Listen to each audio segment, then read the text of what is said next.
السلام علیکم ناظرین، میں ہوں آپ کا میزبان اور آپ دیکھ رہے ہیں ڈیلی نیوزستان۔ ناظرین، آج پاکستان کی سیاست میں ایک اہم پیش رفت سامنے آئی ہے۔ عمران خان کی بہن علیمہ خان نے اپنے حامیوں کے ساتھ ایک بڑی ریلی میں شرکت کی، جہاں انہوں نے عوام سے خطاب کرتے ہوئے کئی اہم نکات پر بات کی۔ اپنی تقریر میں علیمہ خان کا کہنا تھا کہ ملک کے شہریوں کو اپنے آئینی حقوق کے تحفظ کے لیے پرامن انداز میں متحد رہنا چاہیے۔ انہوں نے زور دیا کہ اختلاف رائے ہر شہری کا حق ہے، لیکن اس کا اظہار ہمیشہ قانون اور امن کے دائرے میں ہونا چاہیے۔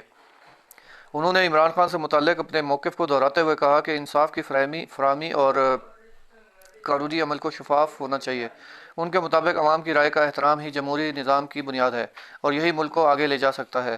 ریلی میں شریک افراد نے مختلف نعرے لگائے اور اپنی سیاسی وابستگی کا اظہار کیا، جبکہ انتظامیہ کی جانب سے سیکورٹی کے خصوصی انتظامات بھی کیے گئے تھے تاکہ صورتحال پرامن رہے۔ ناظرین، اس ریلی کے بعد سیاسی حلقوں میں نئی بحث شروع ہو گئی ہے۔ اب دیکھنا یہ ہوگا کہ حکومت اور دیگر متعلقہ فریق اس پیش رفت پر کیا موقف اختیار کرتے ہیں اور آنے والے دنوں میں ملکی سیاست کس سمت جاتی ہے۔ ہم آپ تک ہر اہم اور مصدقہ خبر بروقت پہنچاتے رہیں گے۔